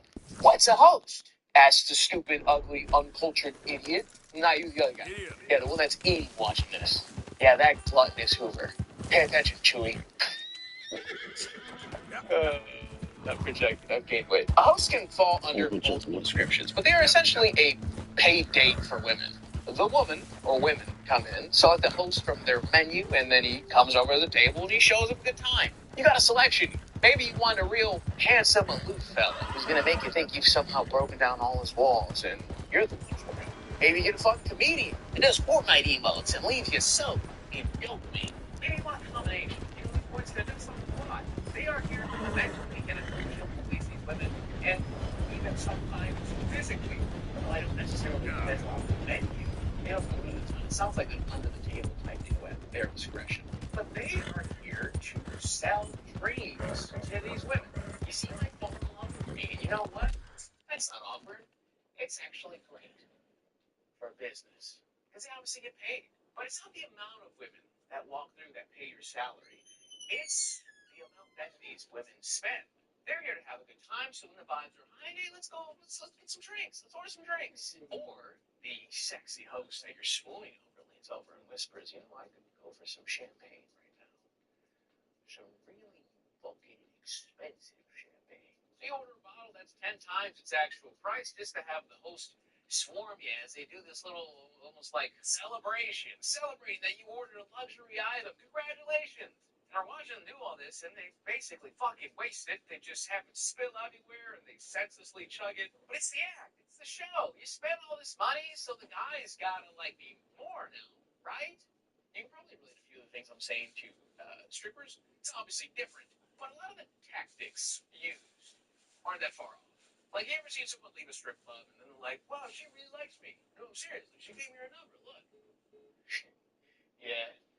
Sit down while I tell you this. So I heard about these hosts in the past and didn't know all that much. And I really just got sunk into this topic from beginning to end.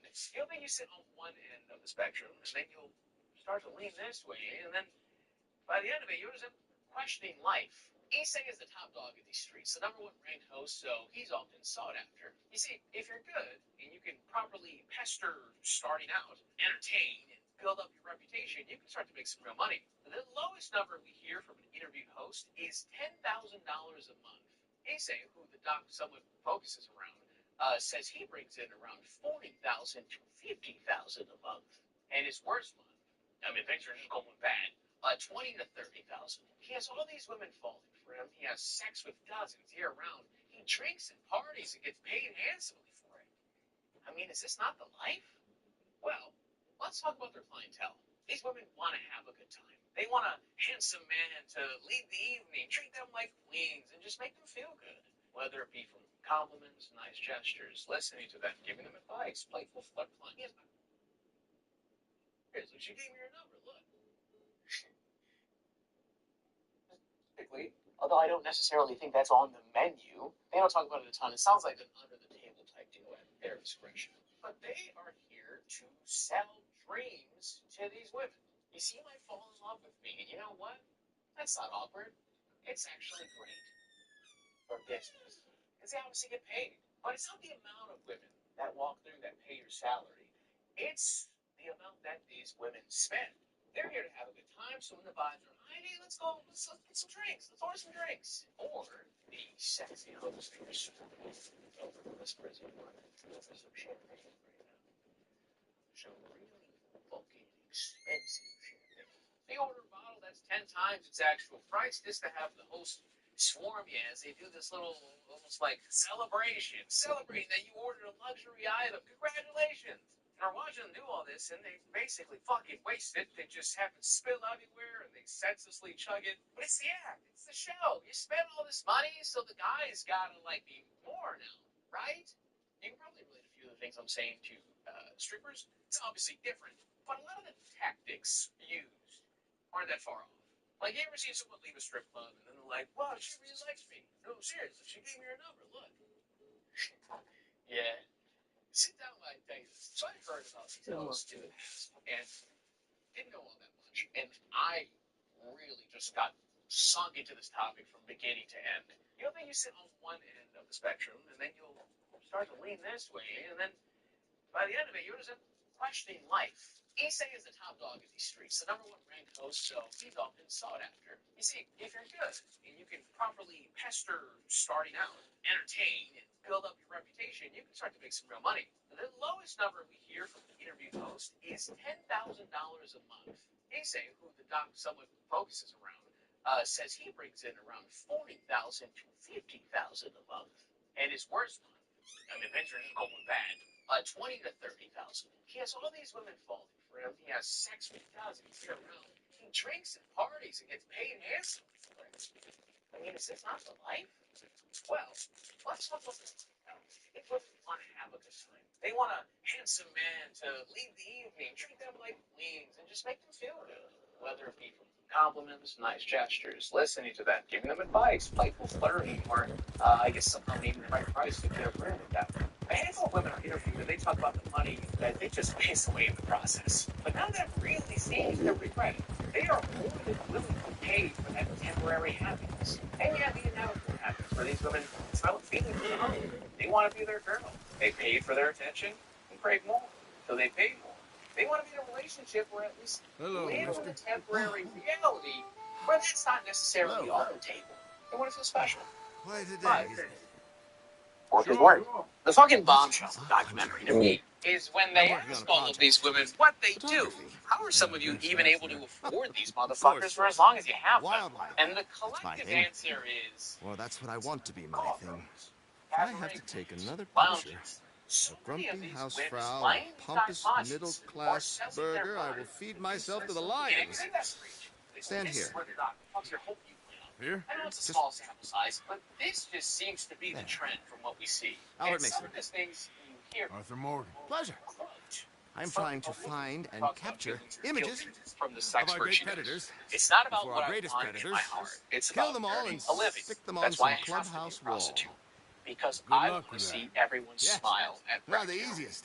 They talk of coming here to well, de-stress from the I love persistent a men challenge. in their line of work. The trick Talk of the general public looking is to down leave to a them, big but load the of hosts meat won't. They understand. and relax. And the host Pray they don't knows mistake me for lunch. this isn't some well-kept secret. heavens. Easy literally My tells bag, us that thing we is robbing me. create the Oh, good situation Don't that worry. forces girls to That turn to thing is a prostitution. child. It's Sneaky the one, fucking too. same statement made and just sit in. What do you tell them? No, that's fine. Their lives revolve around me as their host. They prostitute themselves. What do you mean? Like, he's joined a pimp. And a lot of the statements from the women kind of fall in line with that. He just got to feel guilty about it because he can't. He wouldn't survive this business if he did. I mean, it's just crazy to see these guys at work. They're very honest about the emotional manipulation that they put into play, which we see friends in. They're not so upfront about their predatory tactics concerning alcohol. That is grossly shown with this woman who is clearly intoxicated. And then you got her doing the thing where they're parading around her, they're cheering her on, they're dancing, and trying to hype her up and keep popping more bottles. Even though she's clearly not well, she's fucking gagging at every single drink. And she's like fading in and out. Conversation-wise, I'll just give you an example. One of the conversations goes like this, starting with a girl. So do you fall in love with your clients? He says, I guess I do. It'd be weird if I didn't. This is the only place I can fall. Remember, if they want to be with me, they need to salvage me. So he can say no. So you gotta say some shit like this, where you kind of reroute the answer. Because it's not a resounding yes, it's more so breaking down the reasoning for why this might not be enough. She had questions. How does it develop? And he responds, just feelings. But you have to be a long-time customer, which of course you need to be. I mean, for a minute, don't get to think know each other about more. coming back. And the place where we are able to see each other is the place where you give me money. There's so many mind games being played, but then the hosts turn around and say, yeah, I mean, they tell me they love me, but they say that to everyone. And yeah, some girls admit that they don't just go to one club, they go to multiple. Even the one girl in the doc who seems to be rather obsessed with Issei admits that she goes to more than she can count. Keep in mind, she has apparently spent about, she says, $20,000 to $30,000 on Issei alone. We hear her talk a lot about her feelings and straight up says, I'll die for Issei. And Issei can't fucking stand her. He shits all over her after they finish hanging out one time, defending his feelings by saying, well, she herself is very aware and manipulative. Like, she knows what she's doing. Followed by a priceless moment where he ends all that with, well, it's a thin line, I guess, since I'm lying to her myself. And this is just where we come to the grim conclusion that I don't think anyone's fucking happy here. These women are selling their bodies to achieve this temporary happiness, and they want more of that happiness, so they work more, they stress more, looking for more happiness to deal with that rising stress, a horrible, never-ending cycle. Then you have the host who, I'll say, it's hard to feel bad for these guys. Like, they obviously talk about their struggles, too, and, like, you hear them out, but they know what they do. They are ultimately the one benefiting from this, paying all their bills, and some. Meanwhile, the women, who, yes, say it's hard to feel bad for these guys, and they want more of that happiness, so they line, I guess, since I'm lying to her myself. And this is just where we come to the grim conclusion that I don't think anyone's fucking happy here. These women are selling their bodies to achieve this temporary happiness. Well, it's a thin line, I guess, since I'm lying to her myself. And this is just where we come to the grim conclusion that I don't think anyone's fucking happy here. These women are selling their bodies to achieve this temporary happiness, and they want more of that happiness. Selling their Well, it's a bodies? thin line, I guess, since I'm lying to her myself. And this is just where we come to the grim conclusion that I don't think anyone's fucking happy here. These women are selling their bodies to achieve this temporary happiness, and they want more of that happiness, so they work more, they stress more, looking for more happiness to deal with that rising stress, a horrible, never-ending cycle. Then you have the host who, I'll say it, it's hard to feel bad for these guys. Like, they obviously talk about their struggles too, and like, you hear them out, but they know what they do. They are ultimately the one benefiting from this, paying all their bills, and some. Meanwhile, the women, who, yes, you don't have to fucking go to these host clubs, but the women are going broke and selling their bodies to see these guys. And the guys can turn to the camera and say that they feel some guilt and sometimes don't want the girls to spend as much as they do, or that this line of work is exhausting. But same to them, you don't have to fucking do this either. Like Issei tells us, he's become numb. He doesn't trust women anymore after dealing with so many and seeing so many with boyfriends continue to visit him. The price of champagne is great for him, but he is drinking constantly because that's what he does. If a girl asks him to drink or gets a bottle, he has to partake. So he talks about how he took down 10 bottles in one day, which he'll drink it, vomit, come back, drink another, vomit, drink another, vomit. He talks about not being able to be himself, having to perform. He's not allowed to be upset. He tells us, I get confused about what my real personality is. There's a host at the end crying to the camera, overwhelmed with the guilt of it all. The talk of selling these women dreams ends up coming back around as we're told how people move to Osaka to make it. And here we are. The documentary is super interesting and ultimately just kind of sad. I recommend this one for sure, though. Next doc.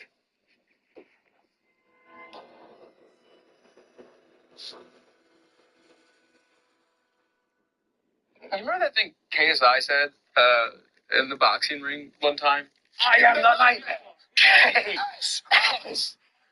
He said that to another man in his face. It was really cool. This has been suggested to me consistently, and I think I watched it at the perfect time in my life. The Nightmare is a documentary that speaks with 8 different people about their experience with sleep paralysis. What it looks like, what it feels like, what might cause you to experience it, how some people deal with it. You'll hear the similarities between their stories and may also even relate it to your own, if you're unlucky enough to have any. Now, I feel like I have a lot to talk about here because the topic and dreams in general really interests me. So I may go on tangents, forgive me. But let me start with this off rip because I've seen many positive reviews for this.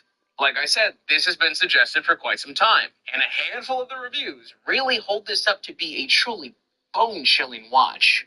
I, for the life of me, just cannot take this film that seriously. Like, I'm kind of locked into the different reactions and theories, but one thing it does not do is frighten me in any kind of way. Mostly because there's just too much goofy shit embedded in this doc. And I don't know how other people don't see that.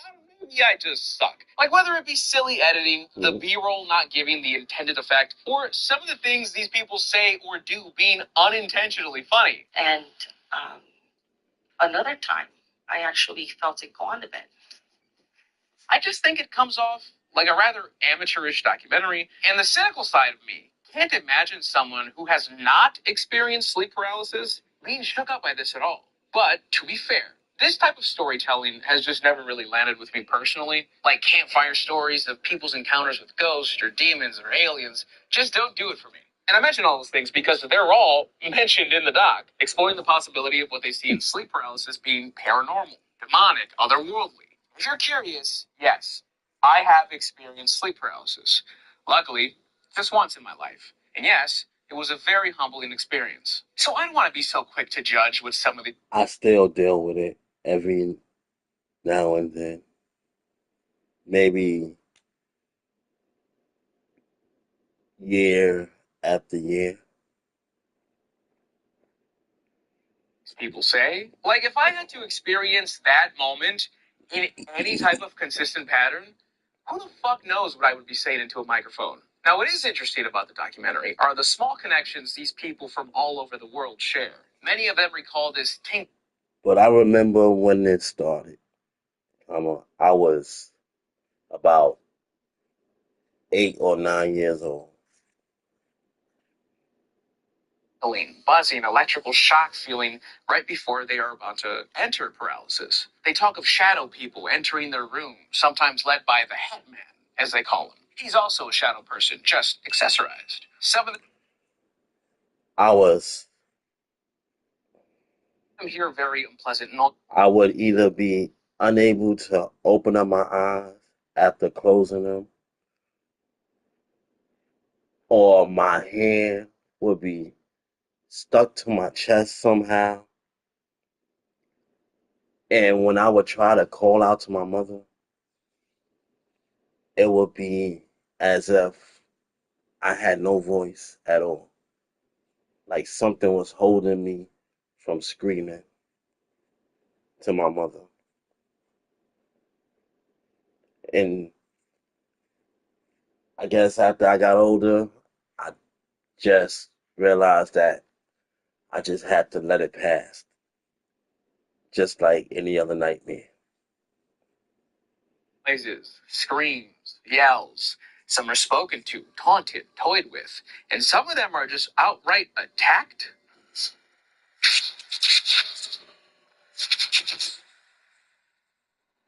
I'd say it was a noble fight. They beat your ass, huh? But he got bested by blobs. Some apparently still feel the pain when they wake up, and many swear what they experienced was not just a bad dream. Like Jeff, for example, doesn't believe it's just a sleep disorder. He's gone to the doctor, and they've apparently told him it's stress-related. And it's like, well, yeah, fighting shadow people isn't exactly calming, Doc. But even with that, he began to eat better, he cut back on caffeine. Nothing changed. He tells us that a decade ago, his girlfriend told him about her sleep paralysis experiences, and he thought she was crazy. And that's when it started happening to him. Down the line, he had shared his experiences with a friend, and she blew up his phone the next day saying she hated him because it also started happening to her. So he discusses it and theorizes that it's this almost like slumbery contagion, an STD, sleep-transmitted disease, as he proudly calls it. And it theorizes that it's this almost like he had shared his experiences with a friend. It sounds like when you tell someone something and in their mind, they're not strong enough to disbelieve what you are saying. And so it would happen to them mentally. I mean, everything that happens in your mind can't come to life to you. And she blew up his phone. He spoke to them about the situation so much that they believed it.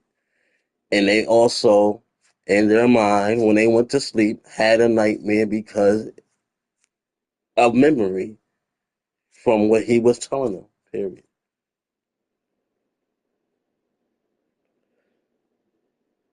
That's what it The next sounds day like. saying she hated him because it also started happening to her. So he discusses it and it theorizes that it's this almost like slumbery contagion, an STD, sleep-transmitted disease, as he proudly calls it. Jeff, you would love It Follows. But can you imagine that's how it actually worked? And I just told all of you my sleep paralysis experience and cursed you? Okay, I'm glad you asked. So this was at my old house, and from what it felt like, I had just fallen asleep. And lying on my back, I opened my eyes, and I couldn't turn my head. My bedroom door was at the bottom left of my vision, open just a crack, with the hallway light peeping in. I just remembered looking at my ceiling, feeling every breath I took as if I had water in my ears. That's when I heard the door start to slowly creep open, the warm light reflecting through the room. I desperately tried to turn toward the door, but my mind-muscle connection was just severed. I heard calm but intentional steps come closer and closer to my left side. My body started to warm up, and I started sweating, trying everything in my power to even just get a glimpse of my assailant. They eventually stepped behind me, and that's when I could hear their breathing. But the breathing didn't sound like that of a burglar. It was far more creature-like.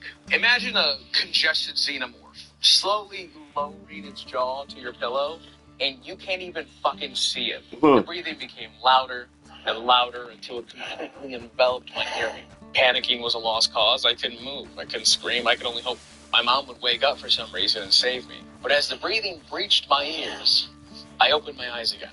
Once again, not able to move, Only this time because I was frozen with fear, not knowing if my mind was mocking me, trying to fool me into believing I was safe. I slightly shuffled my body and forced a deep breath. I heard my mom snoring in the other room. This was real life. It had to be.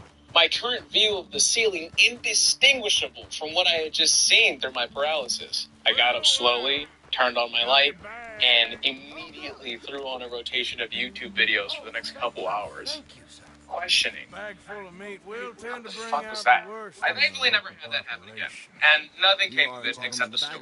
But some people write that other crimes, like Connie, she remembers her experiences at around 5, 6 years old, and then again at 15 when she was a broken, rebellious teenager. She talks about how demons would scream at her, and I'm just going to issue a jump scare warning here, but I want to show you this clip. Thank you very much once again. Right in your ear. Like they're right here. They're screaming. I mean, yeah, I guess you got me. But that's also just not been the vibe for the hour leading up to this scene. It's kind of just annoying. Like, yeah, jump scares are allowed. But clicking the sound barrier to startle someone is not an impressive feat. And now I know a thing or two about impressive feat. The company talks about how in the midst of one of her episodes of Nickelodeon then did just as stuffed toilet. Hi, I live in the toilet, and I never go hungry. I always loved this part of the game as a kid, and I still do today as a dick. In fact, if you thought that I was joking earlier about the whole angles thing, just hamming it up for the ad revenue and Logan Paul, no.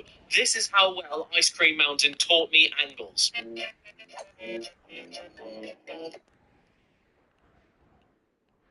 This level even has a pyramid in it. I mean, come on, how sick is that? When do games ever have them? And if they do, inside them? And do they have Mr. Friend robots inside them that are actually Egyptian mummies? And they're not even actually robots because they have human hands?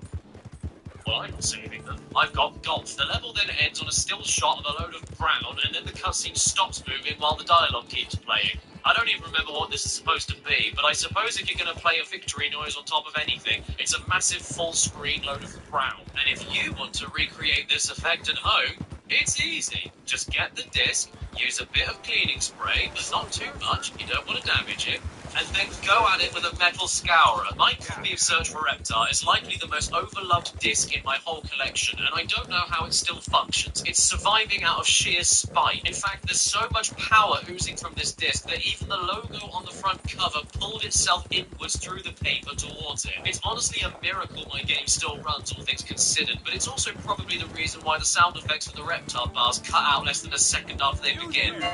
What's your business here? Or they scream so loudly that they wake up my nan from underground. Oh. It's why the music doubles itself in this Oh, this is cutscene. fucking When the music works properly. My God. gosh.